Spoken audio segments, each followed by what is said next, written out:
ahead and start up. Yeah, I wanted to just mention one thing that was in the previous slides on page 287. I don't think we got to.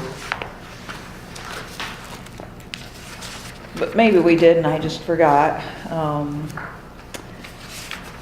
But it's where he talks about the state of nature being a state of liberty but not a state of license, meaning it's not a state in which you can do whatever you want. So he, right there he disagrees with Hobbes.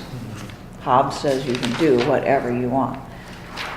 And this is because he says, though man in that state have an uncontrollable liberty to dispose of his person or possessions, yet he has not liberty to destroy himself or so much as any creature in his possession, but where some nobler use than its bare preservation calls for it. Isn't that interesting? So not only can he not destroy himself, and he's going to make more of that in future chapters, but he cannot destroy any other creature unless there is a nobler use. Now, that's a judgment call, right? Mm-hmm. Whether that creature's existence is more important than the use you would make it, or if your use is more important. And I'm sure Locke would err on the side of your use. In other words, if you need it for food or for clothing or whatever. But you can't just go and just willy-nilly kill things and destroy things. There's this idea of natural law, which he ties up with God's law, right? And that law exists in the state of nature, and it demands that people try to preserve the good things that they don't need, that they shouldn't waste anything. So that's kind of surprising, because normally Locke is associated with sort of that raw capitalism, and you'll see there's a change that happens later on in his writing where you can see more of that advocacy for what became raw capitalism. But initially, he acknowledges this moral duty you have to take care of things. God gave it to people, you shouldn't waste it, doesn't make any sense. So he says the state of nature has a law of nature to govern it, which obliges everyone, and reason, which is that law, teaches all mankind, who but will consult it, that being all equal and independent, no one ought to harm another in his life, health, liberty, or possessions. So particularly in human beings, right? But the previous statement deals with animals, but particularly with human beings, the stakes go up because we're not just talking about their life, but their health, liberty, and possessions. Human beings are elevated above the rest of the animal kingdom and the rest of the material world for Locke, and their preservation is of prime importance. So to that extent, he's not the great equalizer, basically saying we're equal. And then, as you can see, he ties all of this up with the infinitely wise maker, and he does that frequently. And I think that he does it genuinely, right? His faith may be a little different than a lot of people's faiths, but unlike Hobbes, he does seem to have this basic Christian belief, and he ties it up with his teaching fairly well. Okay, then there was another spot I wanted to mention in chapter 3 on the state of war. We'd already talked about how, his state of war is different than Hobbes. Hobbes' state of war is just constant. The way he defines it is, it's not only the time that action is actually happening, but it's the whole intent and predisposition to act. So the whole time you're in a state of war. Whereas Locke's description sounds much more human, is maybe more recognizable. You can imagine this happening. On 291 on the top right, he says, want of a common judge with authority puts all men into a state of nature. Okay, so far so good with Hobbes. But force without right upon a man's person makes a state of war, both where there is and where is there not a common judge. Okay, that's kind of neat because later on, for this chapter is about the state of war in nature. But later on, he does discuss how even in civil society, you can encounter a state of war. And it's whenever there is no common judge or authority to keep people in check. So let's say that you're, out on the street late at night and you've got your wallet and somebody comes along in the alleyway and attempts to rob you and threatens your life. There's no police around. You are in a state of war. And in that state, you have the right to defend yourself by any means necessary. And he would say the law should recognize that, So there are other cases where you can be in a state of war while supposedly in civil society. But here, he's saying this is when it happens in the state of nature, when there's force without right upon a man's person, when you're physically threatened. But when the actual force is over, the state of nature or the state of war ceases between those that are in society and equally on both sides subjected to the fair determination of the law, because then there lies open the remedy of appeal for the past injury and to prevent future harm. Okay? So that seems to be a reference to in society. When the state of war happens, it ceases as soon as you have recourse to the law. But where no such appeal is, as in the state of nature, for want of positive laws and judges with authority to appeal to, the state of war once begun continues with a right to the innocent party to destroy the other when he can, until the aggressor offers peace and desires reconciliation on such terms as may repair any wrongs he has already done and secure the innocent for the future. So he's got some fairly, specific stipulations here for the state of war ceasing in the state of nature. And you, if you're the victim, you have a right to retaliate and to basically force this person to back down and to promise to not, misbehave. Again, notice that right here he's not talking about you must kill them to neutralize the threat. You can basically subdue them and try to make it clear that if they do this again, this will happen again and worse, right? So these are people who are trying to actually, as he puts it, be judges and juries in the state of nature. They're trying to basically make their own case, and they become the executors of their own law. But for the most part, it's a reasonable law. Right? So everybody understands you shouldn't steal from somebody, you shouldn't try to take their property, you shouldn't mess with their family, etc. And they should understand that there will be consequences if they do. And this will keep most people in check most of the time. And then when they don't, you have a right to take revenge and to punish the offender. As we discussed last time, that has its problems, because your idea of what is proportional to the crime may not be truly proportional, or the other people may think it's not proportional, in which case you may have started a sort of war amongst people within the state of nature. So this is why it is not the best system possible. Obviously, civil society is better, but it certainly can work fairly well.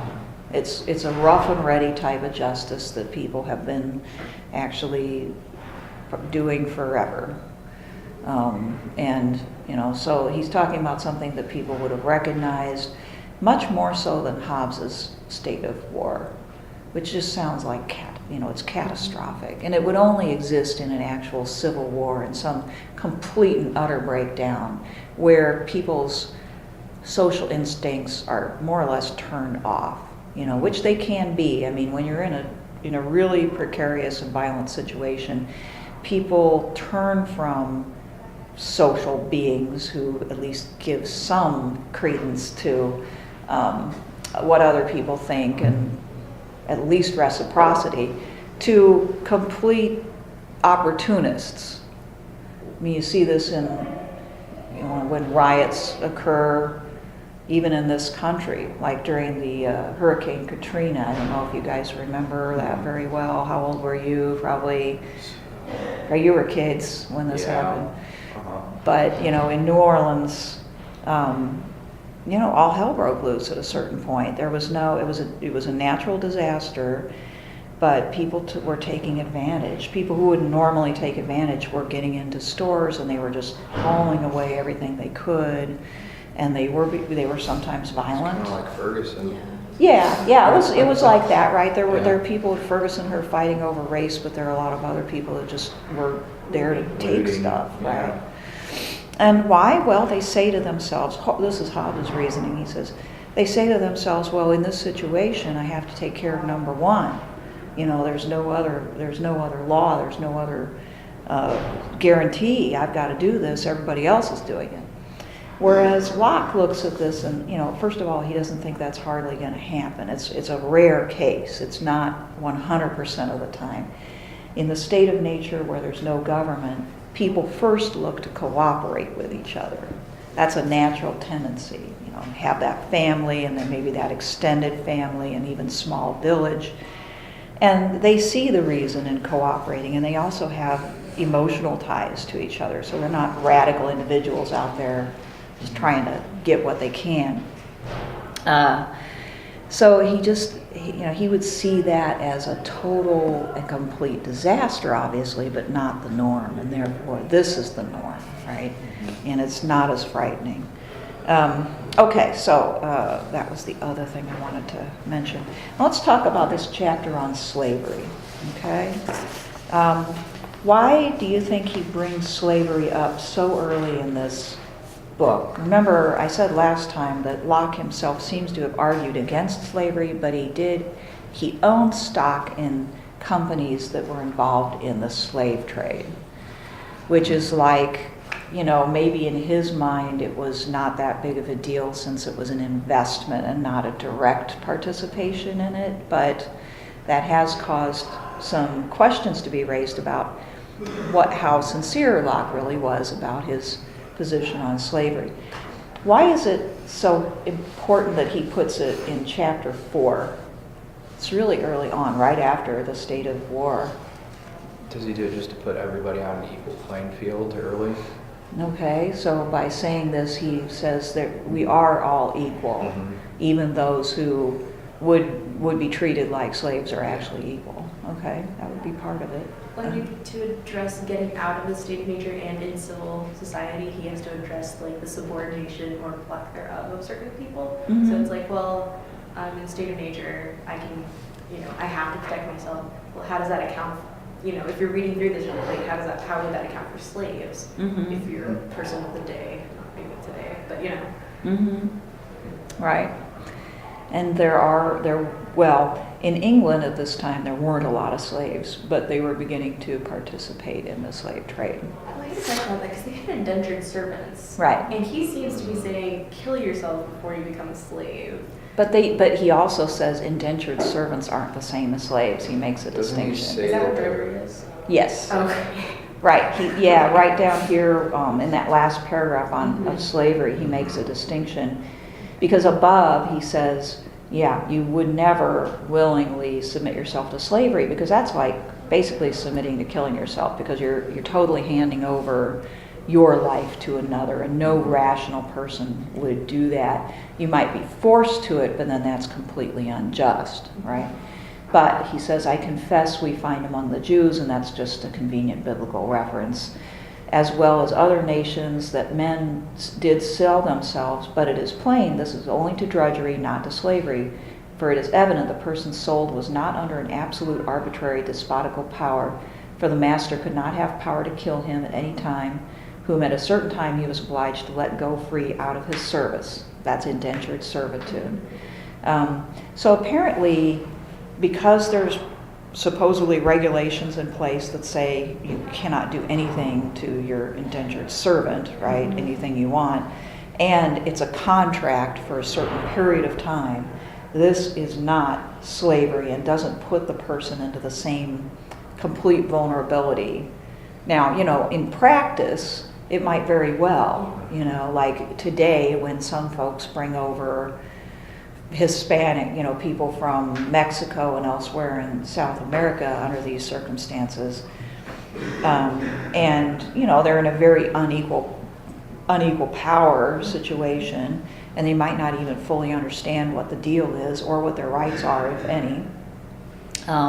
They can be treated just like slaves and not even know when, if any, they will be, free from this situation. So in real life, I'm not sure, you can make this fine distinction between indentured servitude and slavery, because real people do things differently. But many people came over to the United States in the early years this way, said, well, you give me safe passage and I will work off that over the course of 5 years or however many years. And they'd stay in the home, they'd be the servant, they wouldn't get paid anything, but they got fed and they got housed, and, were not treated like slaves in the sense of, being subjected to physical punishment and that kind of thing. So there were rules about that. It's just not, I would say, not perfect, okay? I feel like this section also kind of sets up, kind of starts to set up his argument for why you can rebel against an unjust leader, because if you're under a tyrant, then you are in effect a slave. And I don't know, it just kind of, I don't remember where I read it in another section, but he mentioned something to that effect somewhere in here, I can't remember. Yeah, I think a little bit earlier where he says you can't willingly give your body or yourself over to another completely to dispose of however they want. Part of which is, even in this chapter still, but he did mention a similar idea earlier. And you may have also encountered it in that chapter on Locke. He makes a huge deal out of this because I think you're right, he wants to establish this universal equality, and also he wants to build this idea that if slavery is unacceptable because you're a human being and you shouldn't be treated like a item to be used like that, then how much worse is a tyrant who basically owns everybody and can dispose of them however he wants, like property. This is like slavery writ large, and it's absolutely wrong. Now, Hobbes, of course, says if you submit out of absolute fear because of the power of the sovereign, it's a totally legitimate agreement. It's a contract. You have signed the social contract, so to speak, because you could have decided to risk your life and maybe die, so it's a decision you made. Locke does not go there. You may have to submit because the tyrant is powerful, but you retain your right to self-preservation and your other rights, and you will use them when you get a chance. In other words, they're always there, and when the opportunity arises to where you can revolt and claim back the exercise of your rights, then you should and have a right to do so. Okay, so Locke is very clever in that, a lot of his discussion about things has at least two purposes. One purpose of this might be to question the actual practice of slavery, the real thing. The other purpose might be, and is, political, to equate tyranny with slavery. And he does both, just like when he deals with the family. One purpose may very well be to question the traditional patriarchal family, but the other purpose is political, to question the idea of the all-powerful divine right king and all of that theory. So he does that quite a bit. And he doesn't make it clear, one way or the other, whether it's just one purpose or the other. And it's probably both. He likes questioning all of the traditional ways of thinking about human relationships. Okay? So we know that human beings themselves cannot be property. Okay, he's established that. At least he thinks he's established that by saying, we're created by God. God gave us life. Only God can take it away. So that's the religious argument. And then we are rational, free-willing creatures, and such creatures would never willingly give away their right to life. Okay, so those are the two foundations of our freedom. So you said the foundations are people not being property. Right, And and people not, what's the second part? well, God basically giving us our life. You know, he says this more than once. He says God gives people their life, so only God can take it or have that kind of control over it. So we are not to be other people's property, right? And what would the second one have been? Now you've done it to me. Oh yes, and we're rational, free-willing creatures, and no rational creature would give away that much power. All right. So when we talked about this in one of my philosophy classes, someone brought up like prostitution. Uh-huh. Like Locke would say like, well, in that sense you can't prostitute yourself. Yeah. This kind of brought up a question, like when I was reading this, like, what would he say about like abortion? Because like on the one hand, it's like, well, that's your property. I mean, I guess you are your property. This is your property, but then only God can take away life. Mm-hmm. So it seems like you can make. Oh, that's interesting. I don't know, because, you know, they didn't do that. Well, they may have tried, but I mean, it certainly wasn't something that was done or discussed. And so, you know, and it's a very difficult case because you've got the woman's body, which is her property, right? But then you've got this other human being growing inside there. And at what point does that become a person would be the question, which is still the question today. And now, of course, science is starting to help answer that question, at least to the extent of as soon as it can live outside the womb, which is going to become ever more younger. I mean, the Japanese just grew unsuccessfully, but for a while grew a goat fetus in an artificial womb. So if you can take a fetus out and grow it in a tank, then we will really have an interesting argument. But what would Locke say? Well, he does seem to recognize a certain naturalness to the family state up to a point. For instance, he says, while children are young, parents and particularly mothers have this natural role, and it really does seem like a moral obligation type of role to preserve and foster their children. So, you know, he might say abortion is wrong. However, even if that's the case, then the interesting thing would be, what if the life of the child, threatens the life of the mother? Under Locke's way of thinking, I can't imagine why he would say the mother has an absolute obligation to risk her life for her child. It may be admirable to do so, but she's the, adult, rational, free-willing human being who's here, right? And so I would think, given the way he thinks, that would come first, right? And he's not prone to making those kind of arguments about the soul, the existence of the soul, and things like that. Prostitution is interesting too, because it's not necessarily putting your life in danger, right? It certainly can be, but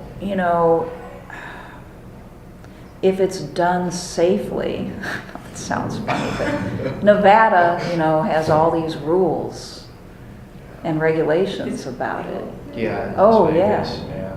It's legal, and the law totally dictates, how they've got to get medical checkups, and it has to be, in a place where there's some security and all of this stuff. It's crazy. Like, I've had friends that have went there and told me that they just pass out cards to even families on the streets. Yeah, even families with little They kids. just give them out. Yeah. It's a totally legitimate business there. Yeah. And it's safe in the sense that, they act, because it's legal, they regulate the health issues and the safety issues. Locke probably wouldn't admire that business, but again, under the way that he thinks, if you are able to make money in this case, mixing the labor of your body with somebody else's. What's the difference between that and picking apples? It's your, it's your body that you're doing it with. So, but if you were in a dangerous situation where every time you got into a car, you could be killed because you have nobody watching your back and the law is not there to protect you, that would not be, that should not be legal, I think, in his view. Anything like that puts people into that kind of potential harm. But, because he does it, he quotes and cites the Bible a lot, but you'll notice when dealing with the family, he's got very different opinions that, like he doesn't support marriage for life based on God's law, right? So I think there'd be some room there. And you might not like it, but his principles wouldn't necessarily stand in the way. And actually, those are the arguments for legalizing prostitution to this day, is, if you can do it safely and with regulation, why should we tell somebody what they can't do and can and cannot do with their body? It's a good question. Of course, then there's people who say, well, it's never free will. Women who get themselves into that situation do so out of desperation. So that's the counter argument. It's not really a career anybody would want to go into. Well, I don't know if they've interviewed a lot of people and asked them. All right. Okay, well, let's talk a little bit about what he says in chapter 5 on property, which, rightly follows this issue of slavery, because the chapter on slavery establishes that human beings are not property, cannot be seen that way. So then he turns to what does make property, okay? And the first property that we have is ourselves. So let's just pause a little bit and, really absorb that, because that's not the only way to view human beings. And it's a little bit of a contradiction with what he says elsewhere about God being the creator of human beings. Okay? So one alternative would be to say, God owns people, more or less. We are God's creatures. He's just said you can't just kill yourself, right? Because God gives you life. He says this. But he's saying that we have property in ourselves. Right. So we own ourselves, pretty much, is what he's basically saying, instead of God. Here he says God gave us life, but we now control our bodies. So this is our first source of property, and that's a little bit of a, I don't know, from a certain perspective, a little bit of impiety, And then it's from that property in your own person that you own your body, so to speak, and have control over it, except for that one exception of killing yourself.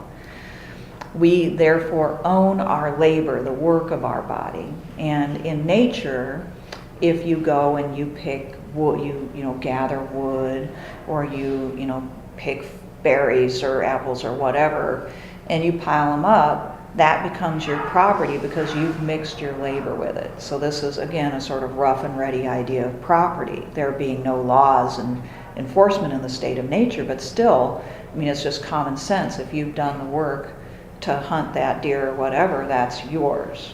And you're going to naturally think so. So he says, whatever you mix with your own labor, that becomes your property. However, you can only do so much of that, because in the state of nature, if you hoard up past a certain point, you can't use it all. So again, there's that restriction on you don't waste. There's no point in wasting. Wasting just doesn't make any sense. And it leaves maybe less for other people, which may cause problems with them if you start trying to hide stuff that they need. So again, you have this very, very practical idea of preservation. There's a certain law to this that just makes sense, that you don't hoard because things spoil and things that other people need. So not only are you going to waste and spoil the things of nature, but you're going to make people angry at you. That's not a good idea. All right, so where does the division of labor come in? Because at first you get the sense that everybody's kind of out there, you know, trying to find the food that they need, and maybe families might divide things up a bit, but for the most part, you don't have an economy in the state of nature. So Locke does an interesting maneuver, and this is another area where some impiety might be seen. He says, the earth that God gave people by itself, without any labor having been done to it, is worthless. Okay? Very little worth. I mean, you can go out as an individual and probably find enough food to eat for a day, but you're going to be in the same level of insecurity and want the next day. Okay? And so, you know, the ground can yield all sorts of bounty, but unless human beings do something with it, it's pretty worthless. So he says labor, human labor, when mixed with the earth, gives 9/10 or 90% of its value. Now, what do you think he means by value here? Because money doesn't exist yet. He's not saying if you work it, then it becomes something you can sell for more money, because money isn't quite in the picture yet. Becomes like consumable. So like clay in its muddy form isn't useful, but as soon as I make a pot out of it, I can put stuff in it. Yeah. So see how human creativity really creates so much more use, and makes the things of the world much more efficient, so they can be really valuable and useful to human beings. So by value, he's just talking about the usefulness, the usability, and the worth to human beings. Okay, so later on he'll talk about the Native Americans in this capacity. They've learned how to do a little bit of farming, and they hunt and so forth. But for the most part, he says, they waste things. They waste the land because they haven't worked it well, and they haven't created manufactured goods, and so they really haven't done very much with this property. And Locke doesn't necessarily go there, but this became one of the justifications for taking it from them in this country, when folks started coming over here and they said, well, they don't know what to do with this land. They don't even really understand what property is. And we can make it into productive land. And so we will take it from them, and then they can go someplace else. But you can see how, again, from a certain perspective, this is a bit arrogant. It's not necessarily disrespectful to God from Locke's perspective, but it is a little bit of a challenge to the traditional view of God and his role in things, when you say that human industry makes a worthless creation worth something. Okay? And Locke is for developing civilization. He's not Rousseau, who sort of dreamed of going back to the natural state and happiness and bliss and in the forest. He wants to get people out of the forest. The forest is not fun. It's full of cold and hot and bugs and hunger pangs. So okay, so now, having said that, he then turns to, how do we get this to be more efficient so that the labor that people put into the earth yields abundance for a lot of people? Well, we've got to do things a little bit more organized. And this all is still in the state of nature, okay? So, dealing with the law of nature that says you can't spoil, how do you get more property and more things, okay? Well, that's where the invention of money comes in. And money comes in this so-called state of nature, which could never happen in Hobbes' state of nature. People could never agree that these pebbles or shells will equal this much grain or whatever. So, let's see, does he mention it here? Yeah, well, let me read this first part down on the bottom of 298 on the right first, okay? Again, if he would give his nuts for a piece of metal pleased with its color, or exchange his sheep for shells, or wool for a sparkling pebble or a diamond, and keep those by him all his life, he invaded not the right of others. He might heap up as much of these durable things as he pleased, the exceeding the bounds of his just property, not lying in the largeness of his possessions, but the perishability of anything uselessly in it, the perishing. And thus came in the use of money, something lasting, that men might keep without spoiling, and that by mutual consent men could take in exchange for the truly useful but perishable supports of life. Okay? So that's how human beings can accumulate more property, so to speak, without spoilage, without violating the law of nature against spoilage and waste. Have you ever thought of money in this way? We read him last time. What was that? When we read him last time. Okay, yeah, okay. It's not, at this point in time, we don't tend to think of money as a way of getting around waste. But this is because we've become so used to the monetary system, right? And it's so sophisticated at this point. Heck, now our money is usually not even physical, it's numbers and on the internet. That's what I was going to say, because like when you think about it, you kind of can understand this in like a contemporary sense with, going off the gold standard and then now switching to those Bitcoin things. Yeah, different cryptocurrencies. Whatever you say has value can have value if enough people agree to it. So that'll be interesting to see how those deal with, or how they sort of coexist with the dollar. And how the government's going to deal with that too. But it's a good modern example of how people can just decide, let's try to come up with a different way of exchange. Because what this really is about is exchange, okay? And for a while, people in a natural state might just do something like, hey, I have this basket of walnuts and you have too much meat, you just killed a deer, but you can't possibly eat it all. And why don't we trade? The walnuts will last a little bit longer than the deer. So now this guy who has something a little bit less perishable can go and trade those walnuts, some of them to somebody else for something else, right? So they do it like that, bartering and trading. But at a certain point, for the ambitious, who want to do more, to be more secure, if everybody can agree that these pebbles or shells or pieces of gold or whatever it is, that will equal this amount of walnuts or this amount of meat, and this would be done through bargaining, through what people would be willing to take, so that you have this natural freewheeling economy. If you're kind of stupid, you're going to get ripped off by somebody who doesn't pay you as many pebbles. Kind of saying that his economy begins with bargaining and bartering. Yeah, Okay, it begins it's kind of with based on that, bartering. okay. That's the basic economy, right? And it can only still go so far because so many things that people need spoil, and this, that you can't keep them for any length of time. So this is where money becomes useful.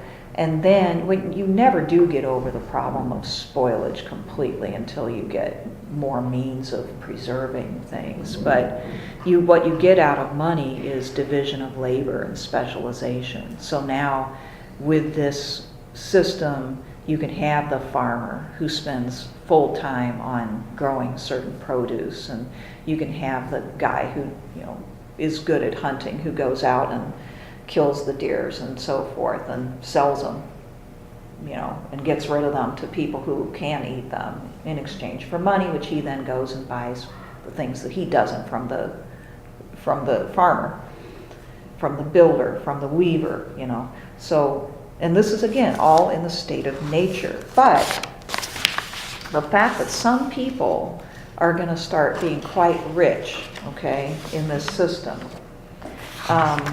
means that there's more to protect and there's more likelihood that somebody will invade and take the property of another. If you've got this gold, where are you going to put it? Maybe in your kind of primitive hut that you made or whatever, right? Are you going to bury it in the ground somewhere? But it's still on you to protect it until you need to use it. And so some clever person's going to come along and try to find that money. So now and you've got a lot more to lose. So in this respect, like, at least like anthropologically, he's pretty spot on. Yeah.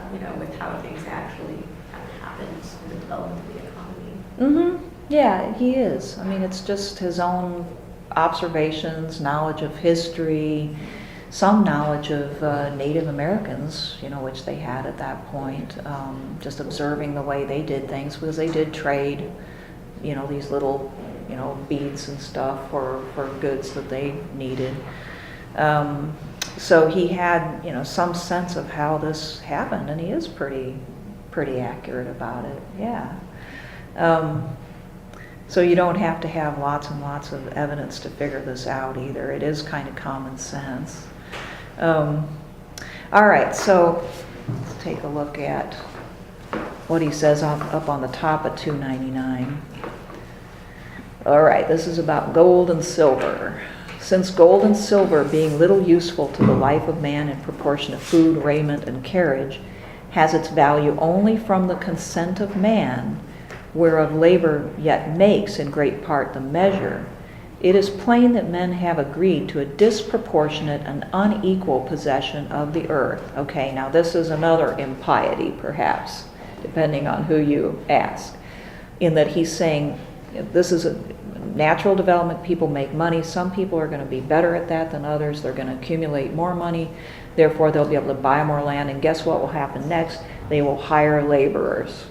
So some people will make money by selling their labor to others. So you detach, for the first time, labor from property. So now I might work all day on this man's farm, and I get my pay with which I can go and buy other things. But what I've mixed my labor with is his. Okay, so that's a departure, and that's based on the invention of money.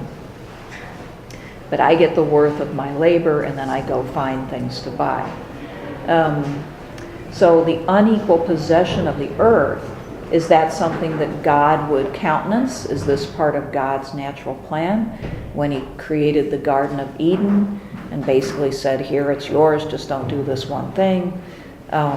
Does that mean that ideally God would not be for such economic inequalities? Basically what Locke's going to do is he's going to argue that this system of unequal possession based on who works the hardest and who's the most efficient is better for everybody. He says, pretty soon, we'll take a look at this quote probably next time, even the lowliest day laborer in England is better off than a king in America, meaning a chieftain of a tribe. He lives better. He lives in a flat somewhere with a solid roof over his head, with more security, with more sort of security of food as well, to know that from day to day, as long as he keeps his job, he's going to be able to afford to eat. Whereas the king in America could be wiped out by a natural, disaster of some kind, or, scarcity of food at any given point in time. And he lives in a precarious state, and he doesn't live as well. He's living in a tent or a hut, His children don't have doctors. They might die, whereas as we move into civilization further with all this money, you start to get these professionals who are honing and perfecting medicine and everything else, like Locke tried to do when he went to school. So Locke says this is a good thing for everybody. The price that you pay for lifting all boats, so to speak, is that some will have small boats and some will have big boats. But everybody's better off, and that's why the inequality is justifiable.